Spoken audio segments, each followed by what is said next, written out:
નમસ્કાર વિદ્યાર્થી મિત્રો, સ્વાગત છે તમારું કોમર્સ કેલ્ક્યુલેશન ઝોનમાં. શું તમે વાર્ષિક પરીક્ષામાં વિભાગ Fમાં પ્રકરણ 3માંથી 5 માર્ક લેવા માંગો છો?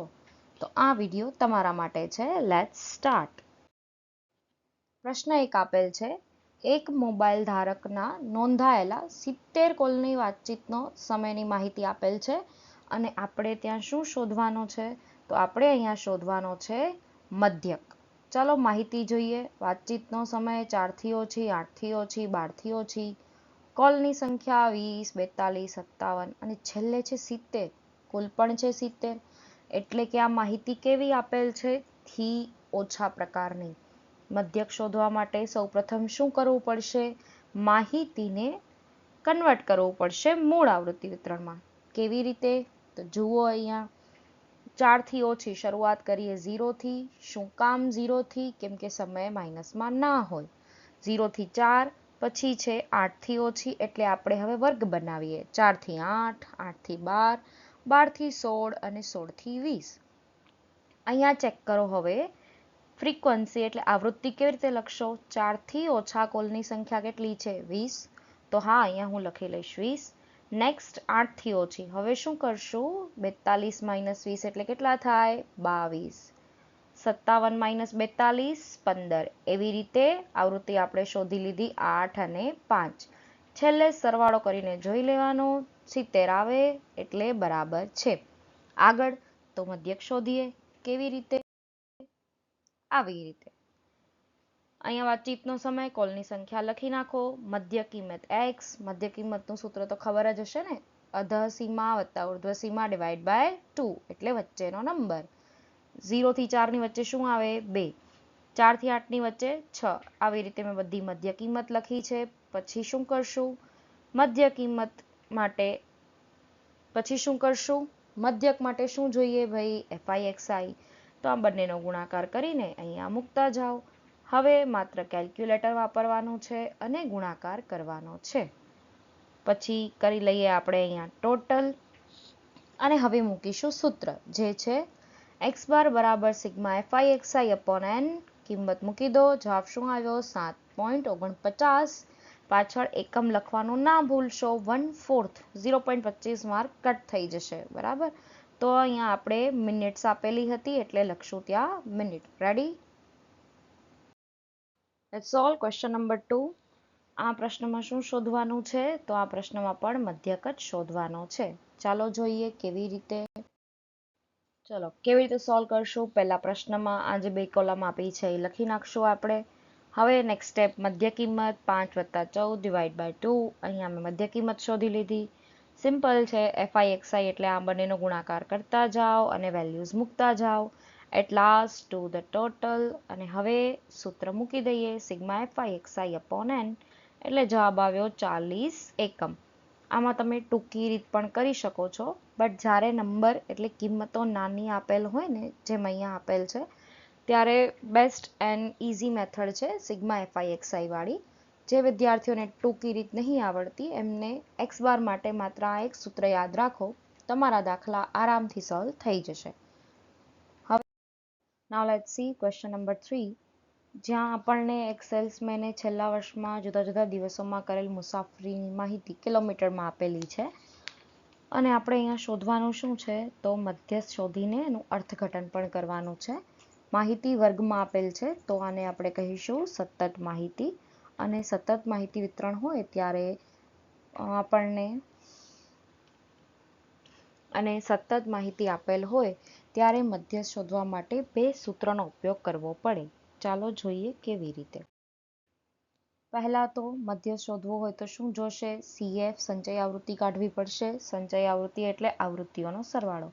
5 પછી નેક્સ્ટ શું કરવાનું? 5 + 18 એટલે 23, 23 + 24 એટલે 47, 47 ને 7 54, 54 ને 5 59 અને 59 ને 1 60. બરાબર? હવે આપણે સૂત્ર જોઈએ તો મધ્યસ્થ વર્ગ બરાબર n/2 મૂળ અવલોકન ધરાવતો વર્ગ. એટલે પહેલા તો શોધવું પડશે ને કે આપણો મધ્યસ્થ કયા વર્ગમાં છે. n કુલ છે કેટલા? 60 ડિવાઈડ બાય 2 એટલે કેટલા થશે? 30મું અવલોકન ધરાવતો વર્ગ. હવે આપણે CF ચેક કરવાની. અહીંયા 5 સુધી છે, અહીંયા 23 સુધી છે, અહીંયા 47 સુધી આવી જાય છે, એટલે 30 પણ આની અંદર જ આવે ને. તો આપણો મધ્યસ્થ વર્ગ કયો થયો અહીંયા? તો 200 થી 300, બરાબર. એની સાથે સાથે સૂત્ર માટે આપણને જોશે f એટલે આવૃત્તિ લેવાની હોય પોતાના વર્ગની, જે આવશે 24, અને cf લેવાની હોય કયા વર્ગની? હા, ઉપરના વર્ગની, એટલે જે આવશે 23, બરાબર. સૂત્ર જોઈએ તો m બરાબર l+n/2 - cf upon f into c. મેં તો દાખલો ગણ્યો જ નથી. હા, કેમ કે તમારે પહેલા જાતે ગણવાનો છે, પછી આન્સર ચેક કરવાનો છે. હવે આપણે જોઈએ તો કિંમતો મૂકીએ. l એટલે લોઅર બાઉન્ડ્રી જે છે 200, n/2, cf અને f આપણે ઓલરેડી જોઈ લીધી. બસ હવે શું, કેલ્ક્યુલેટર વાપરો અને મોજ કરો. 60 ડિવાઈડ બાય 2 એટલે 30, માંથી 23 જાય તો વધે 7, ગુણ્યા 100 કરી લીધા એટલે 700, ડિવાઈડ બાય 24 કરો એટલે 29.17. સરવાળો કરીએ તો જવાબ આવે m બરાબર 229.17 કિલોમીટર. અને હા, અર્થઘટન કીધું છે એટલે લખવું પડશે. તમારા શબ્દોમાં લખો, જેવી રીતે આવડે લખો, બટ લખો. નહીં લખો તો 0.25 માર્ક જશે. તો અર્થઘટન આપણે કેવી રીતે લખી શકાય?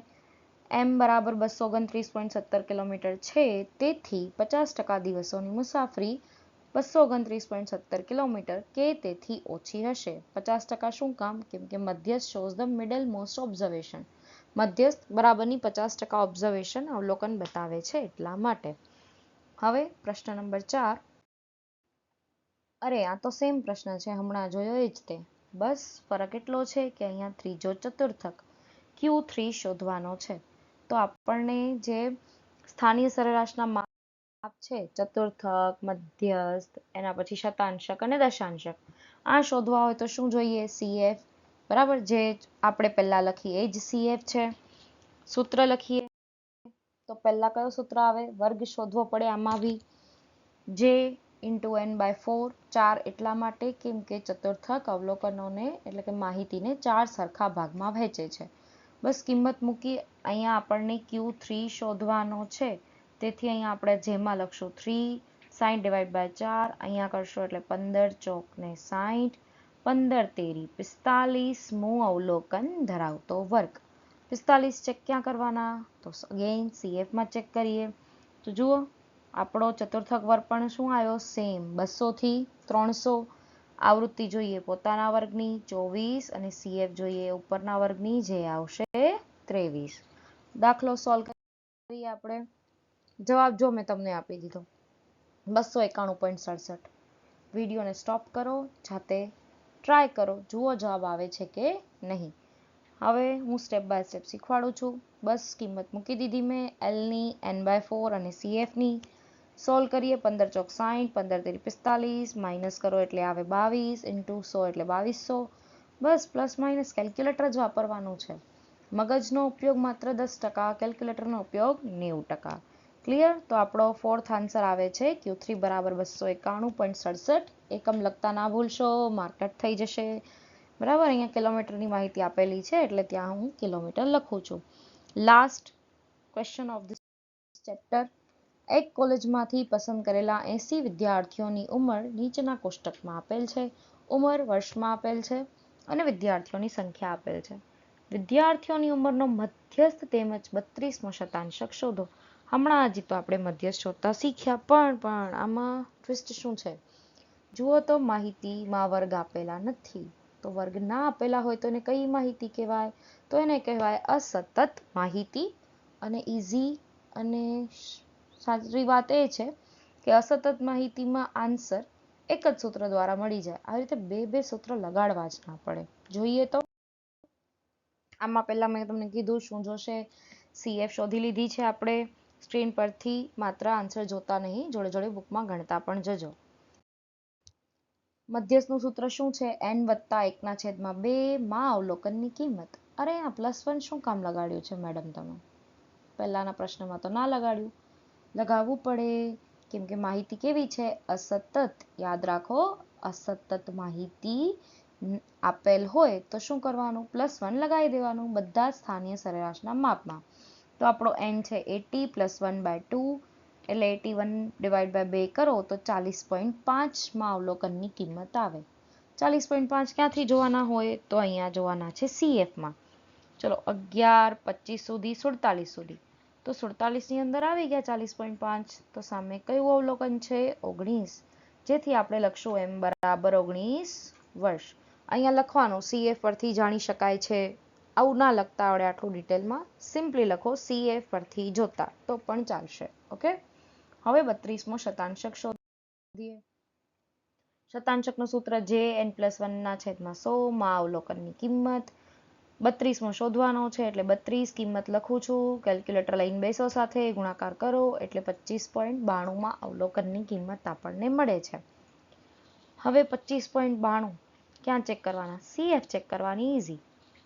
પણ અહીંયા તો ભાઈ ટ્વિસ્ટ આવી ગયો. 25 અહીંયા છે, 0.92 પાછળથી છે.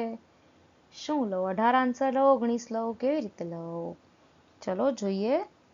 હવે આમાં શું કરવાનું? આવી રીતે જ્યારે થાય ને કે CF અધૂરી ત્યાં હોય તો શું કરશું? 25.92 છે ને, તો 25 અહીંયા લઈ લો. હવે 0.92 અહીંયા લઈ લો. પછી શું કરશું? બ્રેકેટમાં લખવાનું 26માં અવલોકનની કિંમત -25માં અવલોકનની કિંમત. એટલે જે અવલોકનની અહીંયા વાત થાય છે એના પછીનું અવલોકન લઈ લેવાનું. હવે 25માં અવલોકનની કિંમત શું આવે છે અહીંયા સામે? 18. તો અહીંયા હું લખીશ 18 + 0.92. 26માં એટલે એના પછીના અવલોકનની કિંમત કેટલી છે? 19. આમાંથી આ માઇનસ કરો, બસ સોલ્યુશન કરો. 19માંથી 18 જાય તો 1, મલ્ટીપ્લાય કરો તો સેમ રહેશે. એટલે જવાબ શું આવે? 18.92 વર્ષ. તો અસતત આવૃત્તિ વિતરણમાં જ્યારે આવી રીતે પ્રશ્ન થાય તો પછી આપણે આવી રીતે સોલ્વ કરવાનું થશે. ક્લિયર? આઈ હોપ કે તમને પ્રશ્નો અને દાખલા સારી રીતે સમજાઈ ગયા હશે. પ્રેક્ટિસ કરજો. માત્ર વિડીયો જોવાથી નહીં આવડે, જાતે ગણીને જોવાના. વિડીયો ઉપયોગી લાગ્યો હોય તો લાઈક, શેર એન્ડ સબસ્ક્રાઈબ.